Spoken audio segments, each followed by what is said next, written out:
नमस्कार दोस्तों, आपका स्वागत है मेरे क्रैक द यूपीएससी चैनल में। और मैं आपका आदित्य आपको पढ़ाने जा रहा हूँ हमारे अतीत टू कक्षा 7 के इतिहास के पाठ्य पुस्तक का 10वां चैप्टर। चलिए फिर शुरू करते हैं 10वां चैप्टर, 18वीं शताब्दी में नए राजनीतिक गठन। तो यदि आपने मानचित्र में देखा तो ध्यानपूर्वक देखेंगे कि आपको चलेगा कि 18वीं शताब्दी के पूर्वार्ध के दौरान उपमहाद्वीप के कुछ विशेष रूप से उल्लेखनीय घटनाएं घटी है। गौर कीजिए कि इस चित्रण के राज्यों के उदय के मुगल साम्राज्य की सीमाएं किस तरह से बदली। आप अपनी ये भी देखेंगे कि 1765 तक एक अन्य शक्ति यानी ब्रिटिश सत्ता ने पूर्वी भारत के बड़े बड़े हिस्सों को सफलतापूर्वक हड़प लिया था। तो ये जो मैप है, ये मैप में हमें बताया गया कि स्वतंत्र राज्यों के उदय में मुगल साम्राज्य की सीमाएं किस तरह से बदली।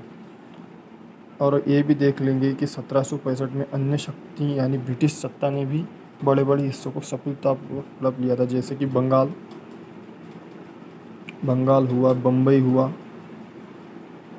और आज का चेन्नई हुआ। ये गुजरात, मालवा, अवध, सिख, बंगाल यानी ये ब्रिटिशों का है। हैदराबाद हुआ। ये सब पहले मुग़लों का था, फिर बाद में अंग्रेज़ों ने भी इसे हड़प लिया। हमें ये दर्शाते हैं कि 18वीं शताब्दी की ऐसी अवधि थी जो भारत में राजनीतिक परिस्थितियों में अपेक्षाकृत छोटे समय अंतराल में बड़ी तेज़ी से अचानक बदलनी शुरू हो गई थी। इस अध्याय में हमें 18वीं शताब्दी के पूर्वार्ध में मोटे तौर पर 1707 में औरंगजेब की मृत्यु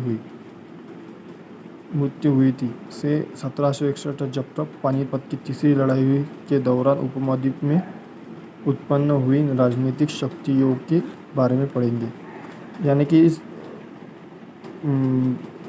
औरंगजेब की मृत्यु के बाद इस उपमहाद्वीप में 1707 में औरंगजेब की मृत्यु हुई थी और 1761 तक पानीपत की लड़ाई तक, यानी जो ओवरऑल 1761 तक उपमहाद्वीप में उत्पन्न हुई शक्तियों के बारे में अब आगे पढ़ेंगे। मुगल साम्राज्य की ओर से परिवर्तित मुगलों की संकट की स्थिति। अध्याय 4 में आपने देखा कि मुगल साम्राज्य की अपनी सफलता की ऊंचाई पर किस प्रकार की पहुंचा था। फिर 17वीं शताब्दी के अंतिम वर्षों तक उसने सामान्य तरह के संकट किस प्रकार खड़े होने लगे थे। ऐसा अनेक कारणों से हुआ। बादशाह औरंगजेब ने दक्कन में 1779 से लंबे लड़ाई लड़ते हुए साम्राज्य के सैन्य और वित्तीय संसाधनों को बहुत अधिक खर्च दिया।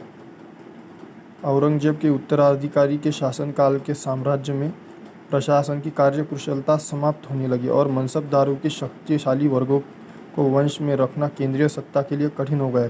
सूबेदार के रूप में नियुक्त अभिजात अक्सर राजस्व और सैन्य प्रशासन, दीवानी और फौजदारी दोनों कार्यरत नियंत्रण में रखते थे। इस मुगल साम्राज्य के विशाल क्षेत्रों में उन पर विस्तृत राजनीतिक और आर्थिक सैन्य शक्तियाँ मिल गई थी। जैसे कि सूबेदार ने प्रांतों पर अपना नियंत्रण सुदृढ़ किया, राजधानी में पहुंचने वाले राजस्व मात्रा में कमी आती गई। यानी कि जो मनसबदार रखे गए मुगल साम्राज्य के लिए, वो थोड़े भ्रष्ट निकले, उनकी वजह से राजस्व कर कम आने लगा। औरंगजेब के कार्यकाल में औरंगजेब को लगने लगा कि उनकी कार्यकुशलता समाप्त होने लगी, मनसबदारों का वर्ग शक्तिशाली होने लगा। इसके लिए साम्राज्य पर वित्त की कमी आने लगी, राजस्व की कमी आने लगी। उत्तरी तथा पश्चिमी भारत के अनेक हिस्सों में हुए जमींदारी और किसानों के विद्रोह और कृषक आंदोलनों ने इस समस्या को और भी गंभीर बना दिया। यानी पश्चिम भारत और उत्तरी भारत में अनेक हिस्सों में जमींदारी हिस्सों के विद्रोह में कृषकों ने बहुत आंदोलन किया और इसे और भी गंभीर बना दिया। कभी कभी ये विद्रोह बढ़ते हुए करों के भार के विरुद्ध किए गए थे और कभी कभी शक्तिशाली सरदारों की अपनी स्थिति को सुदृढ़ बनाने की कोशिश थी।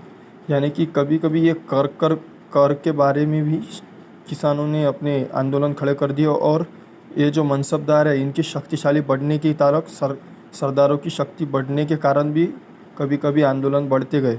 अतीत में भी विद्रोह ने मुगल सत्ता को चुनौती दी, परंतु एक ऐसे समूहों ने क्षेत्र की संसाधनों प्रयोग किया। अपनी स्थिति को मजबूत करने के लिए जिस तरह से धीरे धीरे राजनीतिक अस्थिरता, राजनीतिक व आर्थिक सत्ता प्रांतिक सूबेदारों और स्थानिक सरदारों के अन्य समूहों के हाथों में आती रही, औरंगजेब के उत्तराधिकारी इस बदलाव को रोक न सके। यानी कि प्रांतीय सूबेदार, स्थानीय सरदार और अन्य समूहों के हाथ आने के बाद सत्ता औरंगजेब क्या उनके पूरे उत्तराधिकारी को भी इसमें बदलाव न ला सके, क्योंकि उनकी ताकत बढ़ती गई। भरपूर फसल और खेती और तिजोरियाँ। एक तत्कालीन लेखक साम्राज्य के वित्तीय दिवालेपन का वर्णन इस शब्दों में किया। बड़े जमींदार निराश्य और निर्धन हो गए। उनके किसान वर्ष में 2 फसलें उगाते थे, लेकिन इन्हें दो में से कुछ नहीं मिलता था। उनके स्थानीय गुमाश्ते एक तरह से किसान के हाथ एक कठपुतली बनते रहे।